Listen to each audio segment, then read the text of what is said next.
The tiny stage is packed with members of the house band.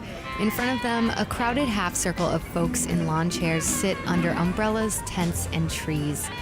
So this is called Framed by WDET, and it's an audio-visual storytelling experience where we go into different communities and we tell a story. And this one right here that we brought to Southfield Public Library is Sundays at the Carpet House, and it explores John's Carpet House. This longtime community gathering is known as John's Carpet House. It's named after John Estes, a drummer who used to live nearby. And John used to have what we call like a after-hour joint or a blind pig. So what we did is we put out a call for different photographers all across the city and state to come to the station and pitch to us different ideas and work with our producers to tell a story. And so this was an idea that came from the photographer, Detroit-based photographer Amy Sacca.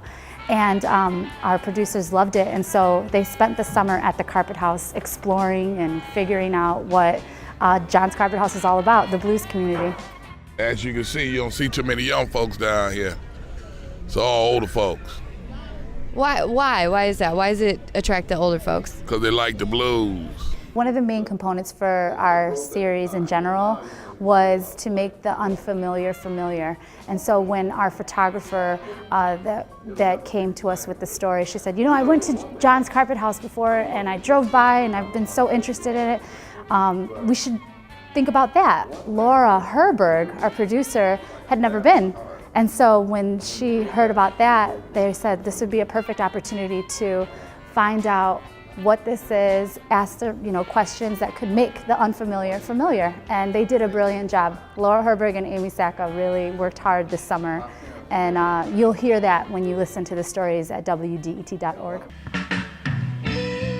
John's Carpet House, in the most basic sense, is an outdoor music jam.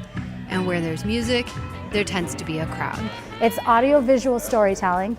And what you can do is you bring your headphones and then you go to WDET.org/Sundays and you could listen to the stories of the Carpet House, and it's like you're right there. Look at the pictures, listen to the stories, and then you just feel like it's summertime and you're having a big blues reunion in the city of Detroit. There are groups like this all over these lots. They're not always huddled around a card table. Sometimes it's a grill or a vehicle. But when you ask how they know each other, it's usually the same response. Family. We are family. But there are also lots of couples here. And of course, singles. Oh, yeah, there's plenty of single ones out here, y'all. They ain't all taken. I just met one myself, 65. Hot senior citizen. You'll be able to see photos from the series, and you'll be able to hear full stories, features from that correspond with the pictures. And again, not everything goes with each picture. It's supposed to tell a full, true story. So you can look at 5 different pictures and just kind of feel like you're there, kind of get the idea. What does it say about Detroit? Well, as far as I'm concerned, Detroit is alive and well. Now, you can't listen to all that nonsense that comes in the local newspaper or the news media, because there's a lot of good people inside the city of Detroit. It ended up being a really big success last year, and we wrote a grant for it, and we got funded by the Knight Foundation. And so now we're able to produce 8 of these. And we're going to go across again the city and just explore different communities, and everyone is able to be paid well. The photographers, the art galleries, the everything that it takes to put this type of story together is now.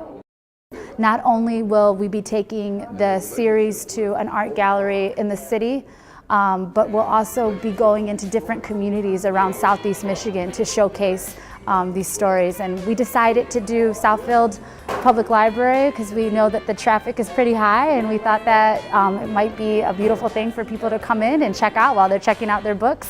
And we'll be going into different communities all across Southeast Michigan from here on out for the rest of the series.